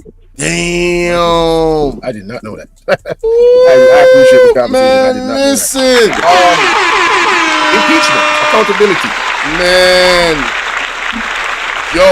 That was a necessary breakdown of the game that they played. Alright, they give you a false sense of hope that, yeah, you know, at least we're getting some change, when it's not really any significant change. That same system is in place. And let me tell you something, if you don't believe what he's saying, go look it up. Right? And for those that are living it, y'all know what time it is. And if you think it's far-fetched, something is wrong with you. Because the people that are in the position of power, they will do everything in their power to actually not. Okay, I used to watch Mr. Patterson. Okay. The people that are in the positions of power, they will do everything in their power to keep their power. I'm letting you know that right now. Nobody in power is trying to relinquish their power. They're trying to get more power. All right, that is what you gotta understand, ladies and gentlemen. Got to come to the grips of reality of that. Now we're going into impeachment right here. How would the system of the UIC accountability? Appreciate this conversation. I did not know that. Impeachment, accountability. How would the system of the UIC, you know, be different from what we're seeing in terms of now they're telling us they want to take out impeachment out the Constitution, which means we've never seen a politician get locked up in Jamaica for anything. Millions and billions of dollars missing, billions of dollars being wasted on empty buildings, some of the buildings owned by politicians. What would the UIC do differently to ensure accountability and also, you know, really vetting the performance of persons that are, you know, actively public servants? Another question to add it on to that. No, answer that first and then I'll go to the next question. Yeah. Okay, well, I'm still trying to connect here if possible to the regular thing. But one of the things politicians like to do with with people who they know aren't very aware of the political system is throw around a lot of ideas that will not fix the underlying problem. One of them is what you call like you have recall elections, and you have what's the word you use again? You mentioned the word earlier on. Sanction. It's a sanction. Impeachment. Right.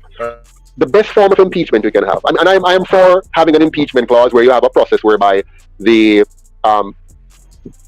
elected politicians in the process can say, I don't like what one of you have done, one of our numbers have done, and you can bring a position to the House and say we want to impeach this person for what they have done and so on. Wonderful, sounds nice, that's okay. Then you have others who say let's have a recall process. So if we elect you and you're not performing a certain way, we can get a certain percentage of people to say sign a petition and we can have a recall election and take you out. Wonderful.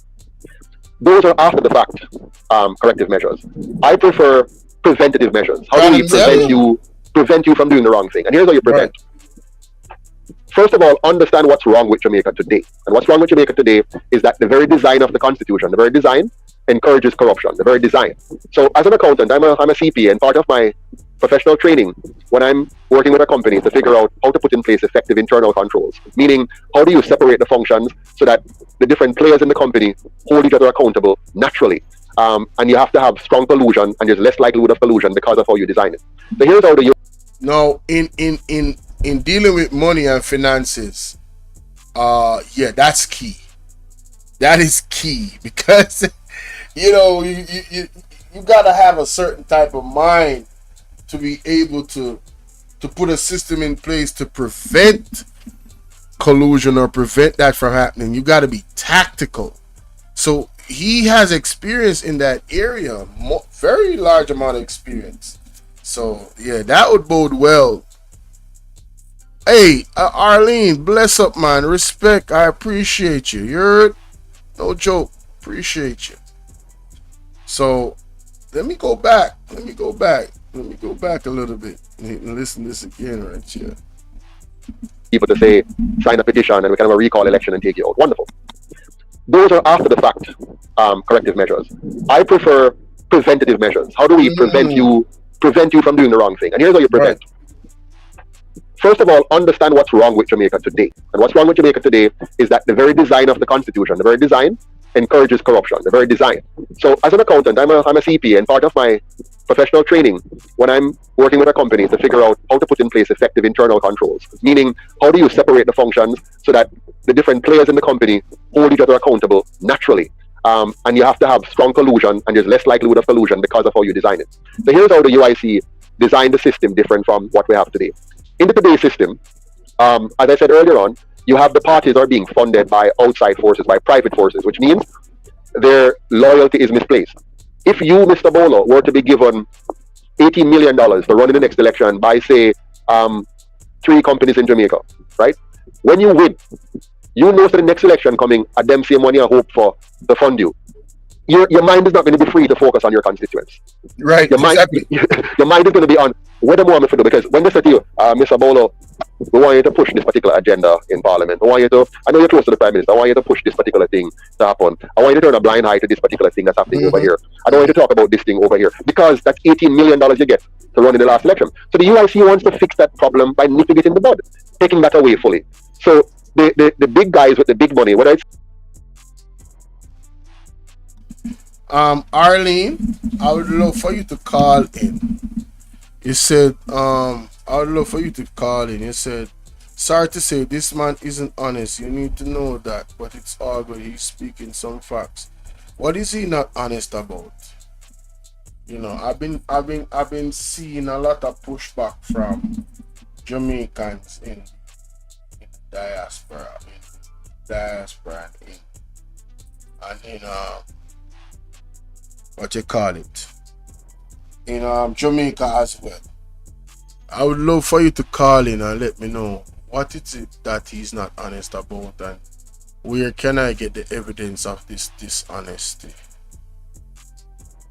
Alright, because I'm all about transparency and I'm all about accountability. Right? I would love for that. But I would love for somebody to present that to me. Alright? I would love.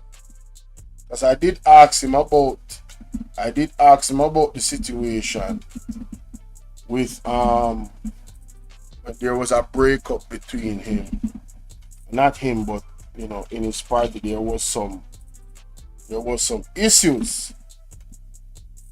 And I did also ask him about what was the checks and balances when it comes on to you know, the public funding that they get. And he's saying that I didn't say I have anything against him, you know, but for you to make a statement that he's not honest, I would love some clarity about what he's not actually honest about. What is he not honest about? It seems that you have removed your support from the UIC because you said that you used to watch him. Now I am not a die-hearted anything, you know, right? I don't have to like Mr. Patterson, but is his policies good for the Jamaican people? Is his plan good for the collective? Based off what I've read from the manifesto and what I've have him on record saying, you know, based a lot of mix up or a lot of that's just a general statement then. All right, like I said, you know, they had their issues and that was well documented. It's easy to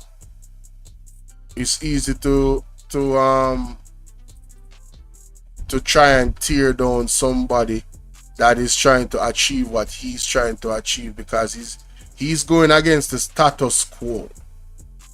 Same thing that they did to Marcus Garvey.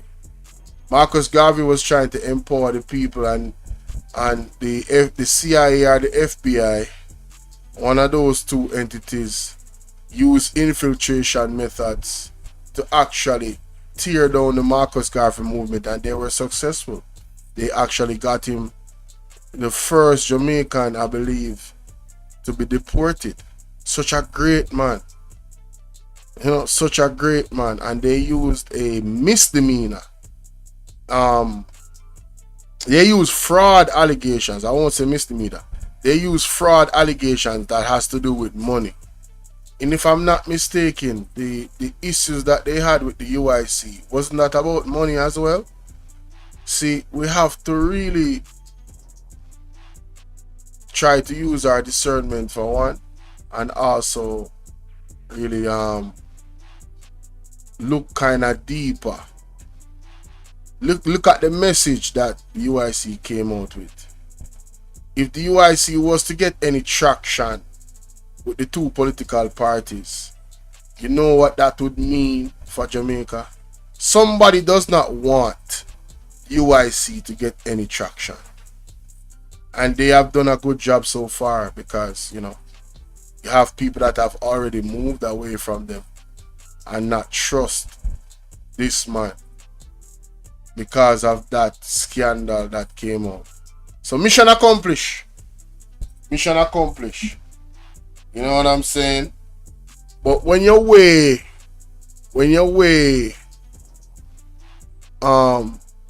say that whatever they said about the UIC president was true. When you weigh him against, because nobody's perfect, when you weigh him against the other two political parties, or you weigh his party against the two political parties, what are we even talking about? You understand what I'm saying? Tell you the truth, really did not want Mr. Patterson to get the chance to be. I never missed his show. You say what? To tell you the truth, I do really want Mr. Patterson to get the chance to be honest. I never missed his show. Plus, Jamaican Carlos helped to push him. Yeah, I remember Jamaican Carlos had an issue with Mr. Patterson.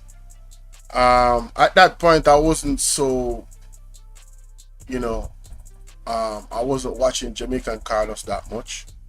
To be honest with you, that was when I was just being introduced to him. I was disappointed. Let me say that. I was disappointed in some of the things that Mr. Jamaican Carlos was saying. I was very, very disappointed. But I didn't hold it against him. That, you know, that's, you know, his opinion on things. and I still support Mr. Carlos. If we're truly about Jamaica, and it's not about who we like, you know, I'm not attacking Arlene. This is for everybody. It's a general statement I'm making. If we are truly about Jamaica and it's not about who we like, then let's examine, because let me tell you something. If I get to a place where I start to move the needle, there's going to be stuff that comes up about me that somebody is not going to like and somebody is not going to be with. You understand what I say? They're not going to be with it. Oh, I can't believe Bolo do that. Yes, there's going to be stuff that come up like, whoa. You know what I'm saying? So I don't want nobody to worship anybody on these platforms, and please don't worship me. Hey, how you doing, Janet? How you doing, love? Salute to you. Salute to you. You said good evening. What time is it? Where you at? It's morning for me still, Janet. It's morning for me. It's morning for me. But good evening to you, Miss Janet, Miss Mundy. Good to see you in the building. So, you know, there's gonna be things that they might even spread false information on me. They're gonna be spreading false information on, oh, you in the UK, that's for sure. Shout out to the UK, man. Shout out to the UK, yeah. Shout out to the UK. Shout out to my people in the UK.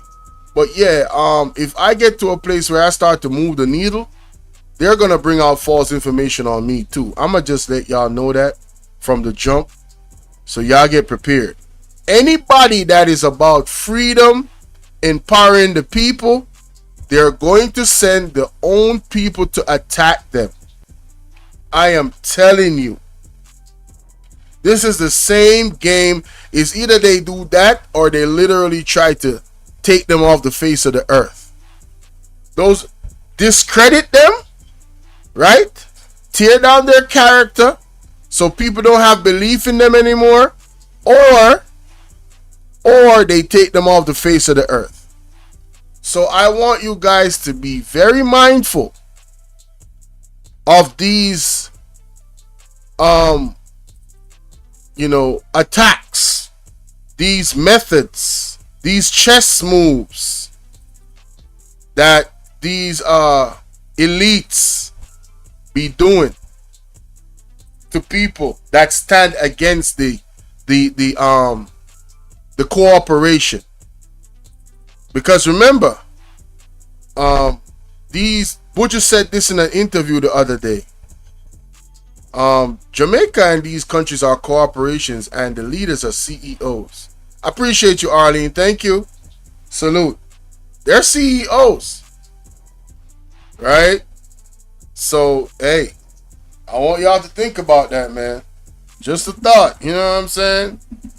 Big money or bad money. You also have some bad people who do illicit things who have only for money. So it's not just a big businessman. So you have big money and you have bad money. Mm-hmm. If you take big money and bad money out of the process of Bolo being elected, then what Bolo have left? Bolo now know that the only way he can be elected is by delivering on the interest of his constituents. Because there's no other way. He can't go buy a vote because he will not get any money. In the UIC system, you don't get money in your hand for your campaigning. What you get is services. So you get access to the newspaper to communicate your message. You get access to the radio, TV, internet, town hall meetings and debates. So what happens basically now? A fair platform for everybody. A fair platform for everybody. And guess what? So now you have no money now to go down in your constituency. You're not allowed. If you do it, you're going to jail. You have no money now to... Yeah, I love that. I love that because we need that. We need a system where these politicians know if they try to bribe people for votes, they go to prison. That is exactly what we need. We need that. Big up yourself, Arlene. Big up. That's exactly what we need. We need that.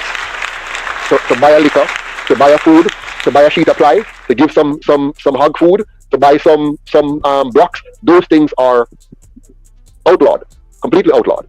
So you can't get the money from the big or bad money, and you can't spend the money to buy votes in the constituency. So all you're going to be measured on now is the content of your character, Policy. your manifesto, and how you have stood up for the rights and interests of the people of your constituency. And they will see that. They will see that now in you as an MP. Is our roads being fixed timely and properly? Do we have proper policing so we feel safe? Are our public spaces being properly maintained so we can enjoy an evening at the park with our family? Is the environment such that business are thriving and can employ people so they can have their own money to go buy them own blocks, them own cement, them own plyboard, them own hog food, whatever it is? Do you now have a better environment because of this representative who is properly representing you so that during budget time, when the government is budgeting, your MP stand up for you and say, where is the allocation for Elam to have a proper daycare center, a proper community center? Where is the allocation to fix the bridge up a boat so that we're drop off now and soon somebody going to fall over it and then we're going to look at it afterwards? So that's what you want. You want your MP, not an MP who seems to come and fool you up with little. Yo, Ali, you know say I love, man. You know say I love and more respect. No, this is very interesting in terms of what he's talking about, how the system of UIC would be, you know, in terms of you know, working for the people, doing what's right for the people, and that being an incentive for you to continue to do so. Because listen, if you take care of the people will take care of you, you know. You cannot tell me say Jamaican people is not loyal. You can't tell me that. I mean, I tell you how loyal Jamaican people is. Them loyal so much till them fool. We are so loyal till we are fool. Right? Because we're so loyal, we die-hearted. We suffer with political party for years and years and years. And some of them never even give these people good road, water, not even reach some of them community after how much years in a power. And all the politicians say is, just give me a little bit more time, man. Give me a little bit more. That's all they hear them say. So can you imagine how Jamaican people would treat MPs, members of parliament? I am in Jamaica. Yes, I'm in Jamaica. Right? You can't imagine how they would treat the mayor. You can't imagine how they would treat their prime minister. He or she could not lose anytime they actually go to the polls if they are doing the right thing for the Jamaican people. Them couldn't lose. Me I tell you that. Jamaican people that stand by them 100%. Yo, they would be gods on earth. Yo, Jamaican people will lay down their life for a leader that is actually working in the interests of the Jamaican people. Me can tell you that right now. Jamaican people is that passionate. You don't believe me?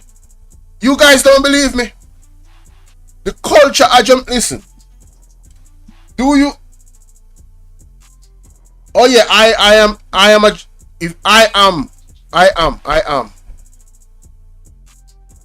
Yeah, I am Jamaican. Yeah, man. I am Jamaican. I born in Jamaica, live in Jamaica. Most of my life, I only traveled once. I'm in Jamaica right now. Me a yardie, man. Me a yardie. Zin. So what me I says, right? What I'm saying. Our Jamaican people are some of the most loyal people on earth. Look at how the Jamaican people deal with Vibes Cartel. You see the love for Jamaican people have for Vibes Cartel? You see the love? Pay attention and look at the love. This man come out of prison and it's like it was Jamaicans that was in prison with him. They were happier to come out. They were happier than Cartel that Cartel was out of prison. Did you see the joy and aberration that was on display? As Jamaican Carlos said, some of them, I was listening to him earlier. Some of them left from them job and go down at the place and down at the prison with Cartel.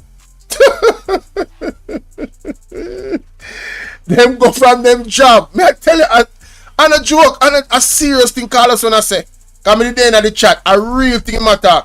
Him know it. I saw it stay for you. We are that type of people. We're loyal, bad.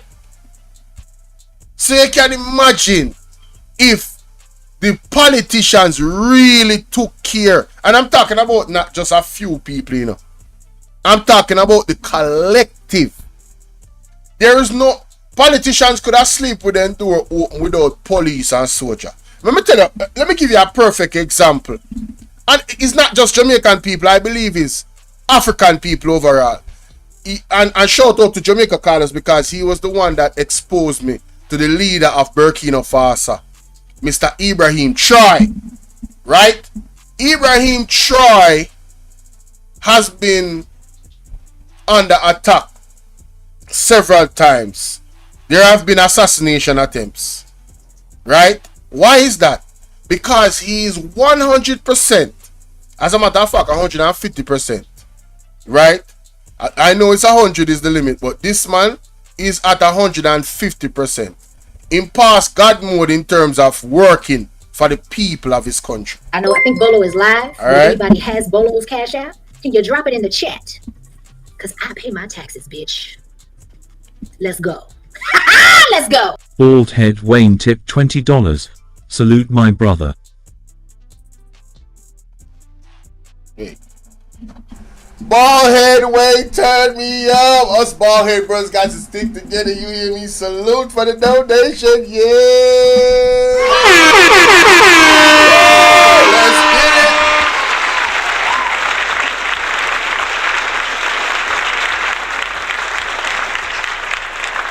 Big up Bald Head Wayne, man. Always supporting the platform. Respect my brethren. Respect my brother. So, the leader of Burkina Faso, Mr. Ibrahim Traoré, right? I don't know if many of you are aware of who this young man is. He's younger than me. He's like 36 years old. Ibrahim Traoré, 36, 35-year-old. I believe he had a birthday recently, but he was 35, now turned 36, right? Ibrahim Traoré is a military man, right, in his country, and he has recently taken over as the leader of the country, right, and he has brought massive and significant change to his country in that very, very small period of time, to the point where he has kicked out the colonizers, right? And of course, you know, that's going to make them angry. And there has been assassination attempts on this man's life. Many. Various assassination attempts. Do you know that the people of that country sat outside his...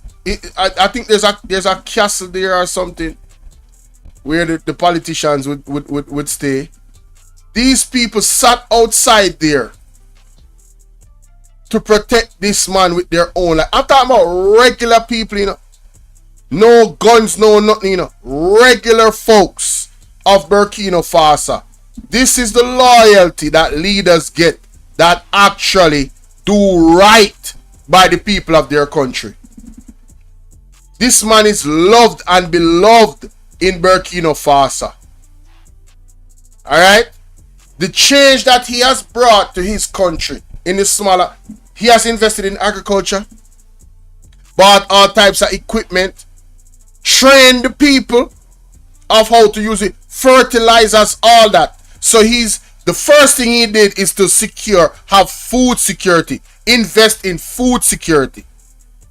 So these farms where these people are have their own police that protect those farms, military people that protect those. Talk about food security. That is food security. That is investing in food security. Right? This is what he has achieved in a small amount of time. One of the things, they're very rich in gold. He has secured the gold, mine his own gold, refine his own gold, so it doesn't have to come out of the country. That is securing the wealth. They have also, if I'm not mistaken, have built their own currency backed by those same resources. What do you think that's going to do to their economy on the world stage, standing up against all the other dollars, the US dollar and all of that? It's going to increase in value tremendously. And the value will not drop because it's backed by gold and other minerals. This man is actively ensuring that the future generations of Burkina Faso people are solid, safe, and secure. My Jamaican people, can you honestly say that you feel the same way about any of the politicians that's been in power up to Mr. Andrew Holness? Can you say that? Can you say that you have seen that type of effectiveness? Let me tell you what I've seen and heard.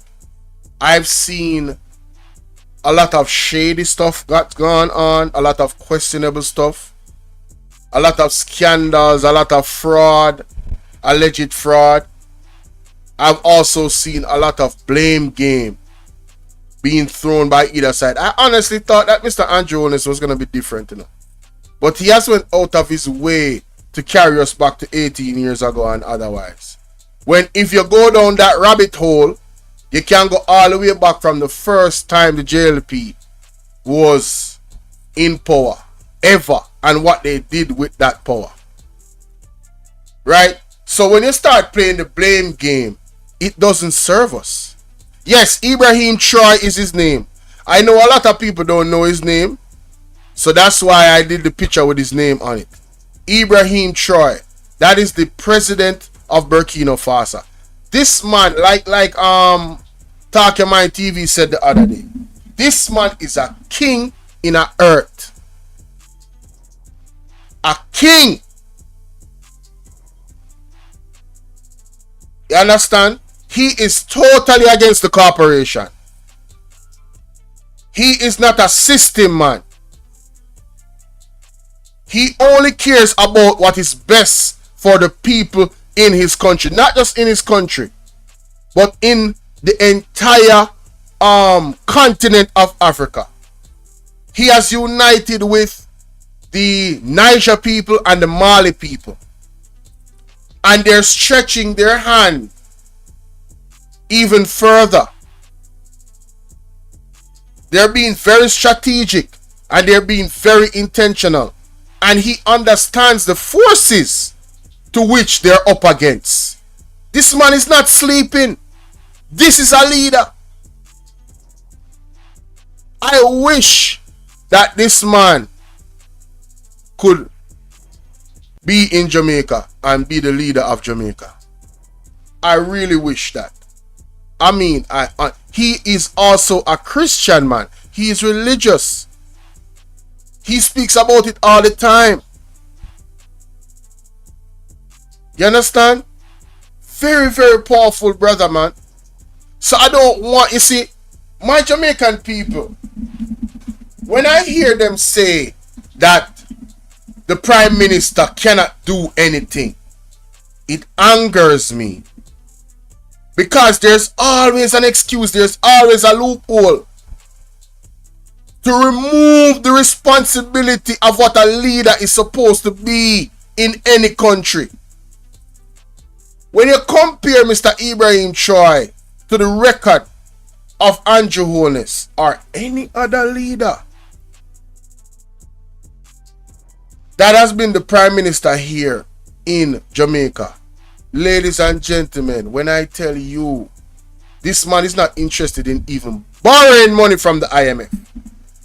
He refused and they did offer. The man understands the game. The man understands the chess moves. He knows his enemies. He's not trying to lay in bed with his enemies. Unlike the leaders in Jamaica. Whether they are naive, are they purposefully engaging with our enemies, you can use any one of them you want to use as to the reason why they are so in bed with the enemy. But we need leaders like Mr. Ibrahim Troy. Strong leaders. Do you think if Mr. Ibrahim Troy was the leader of Haiti, you think Haiti would be in the state that they're in? Do you guys think Haiti would be in the state that they're in if Ibrahim Troy was the leader of Haiti? You think that those guys would be in the street trying to burn things down? No. Those guys would be a part of the army serving Ibrahim Troy, because he would be empowering those people. And shout out to my Asian brothers and sisters. If you guys ever come across this platform, I respect you. Alright? I have a lot of respect for the Haitians. A lot. You guys were the first to fight the colonial masters and beat them. And I believe that's why you are facing hell right now. Up to this day. I believe that's why.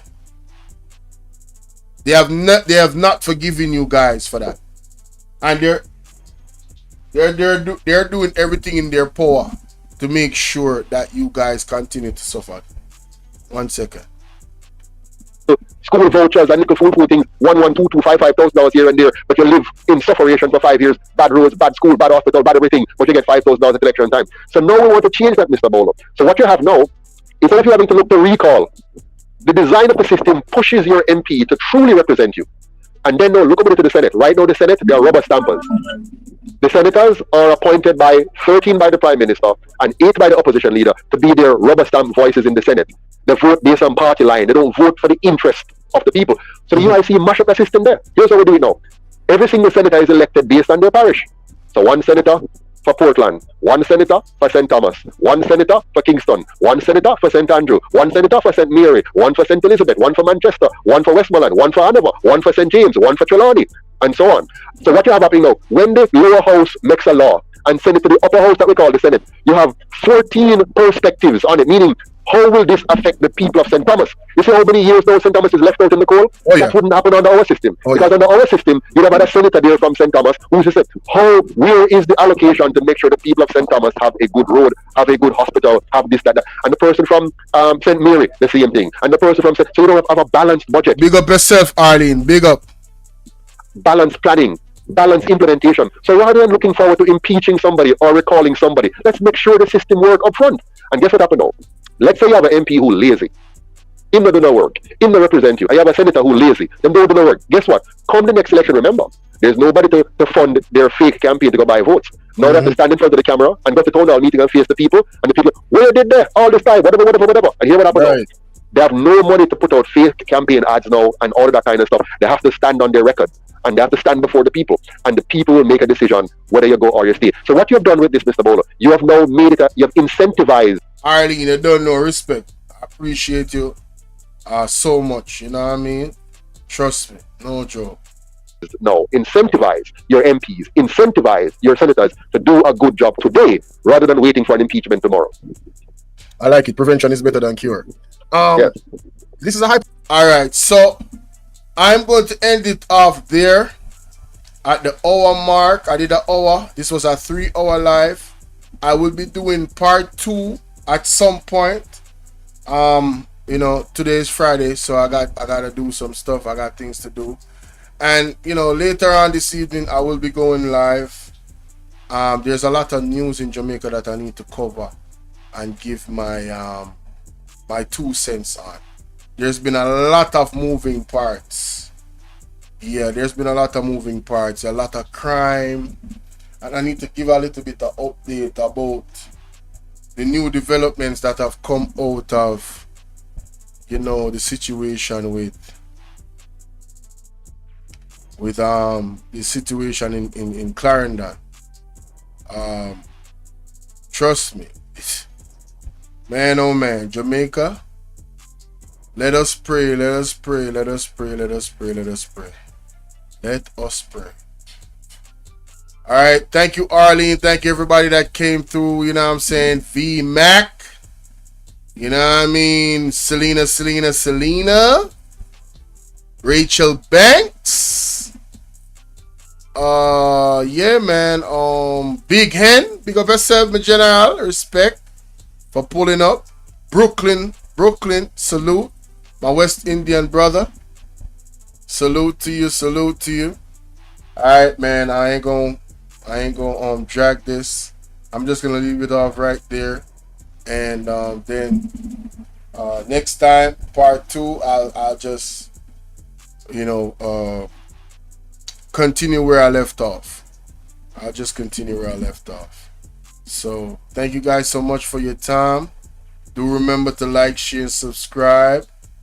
If you're not yet a part of the community, you know what I'm saying. Make sure you go and sub up to Bolo V&R clips. There's 2 links in my description that I would like you guys to take a look at. The actual video that I just looked at is in there, and also I did a video going over the UIC manifesto. I would love for you guys to take a look at that. The link to that is also in the description. All right, so peace and blessings, y'all. Big up yourself, and I'm sliding up out of here, man. I'm sliding up out of here like this, and like this. Man, look, I'm gonna be 1,000% iceberg, boy. That shit you put out was trash as hell, boy. Listen, next time your ass come up with something, please make sure that shit good as hell, boy. That shit right there is just not it. Listen, I'm gonna really show you how to rap this shit. Hey, Hassan, salute. 90 shit, 60 shit, 70 shit. Big up. Say that shit for a young nigga, man. Stick to your ass in the garden, cause all that shit you talking, it really just ain't it, boy. Hey, man, listen, man. I'ma pray for you, dog. I'ma pray for you for real. That's facts. Niggas wanna talk shit. Niggas really wanna diss. Bro, man with a clip. Nigga, it is what it is. Niggas both wanna crash. Thinking my guy just bad. Hey. Niggas really wanna lie. But nigga, let's speak facts. Nigga really wanna talk about biz, time that they done, and shit that he did. In the chat, there's a fucking mama 6 while a nigga wishing grape on kids. One day niggas wanna act tough, next day niggas crying and shit. These niggas on the outside looking in, and that's why they wanna be friends. And that shit trash, little homie. Please don't get mad, little homie. I know you wanna be good friends. Please don't go outside, little homie. You could talk about Kwame Brown all day, still gonna be trash, little homie. Everybody, she can suck dick all day, still won't get no money. Hey, Nightbot just dropped the link. Everybody go and sub up to my newest channel. The link is right there. Let's go. And I just laugh. Hey, this shit here light work. Don't even take it serious. Nigga got dicks all up in his phone. That nigga by curious? Do he like men? Hey. Or do he like hoes for real? Hey. That nigga a hoe for real. Hey. Now iceberg your ass should chill. Okay. Hey, why you let Sister T chat? Is that some tea you wanna spill? Is it cause she got a bigger eggplant, but you supposed to be the male? Facts. You supposed to be the fail. Facts. Nigga, you really fucking tried. Facts. My nigga, you really fucking fail. The truth is that all of y'all niggas fans that wanted to fucking be KB friend, but that nigga didn't wanna lend out his hand. Niggas really wanna be his right hand man. Nigga even said that he was the hometown homeboy. Goddamn. This nigga crowd over memberships on the channel, say he was a fan. On a Patreon, then he went to his own channel to make a live. And now I'm just freestyling. So please don't cry. My nigga, if you ever try to make another diss track, make sure that shit fucking good. And not that shit that you put out. Cause boy, that shit was trash. That shit was ass. And I don't even wanna hear that shit no more. Iceberg, please try again. He needs some milk. Alright, man. Y'all have a great Friday. See y'all in maybe 4 hours, 5 hours. Gotta go on the road and run some errands. Alright, salute.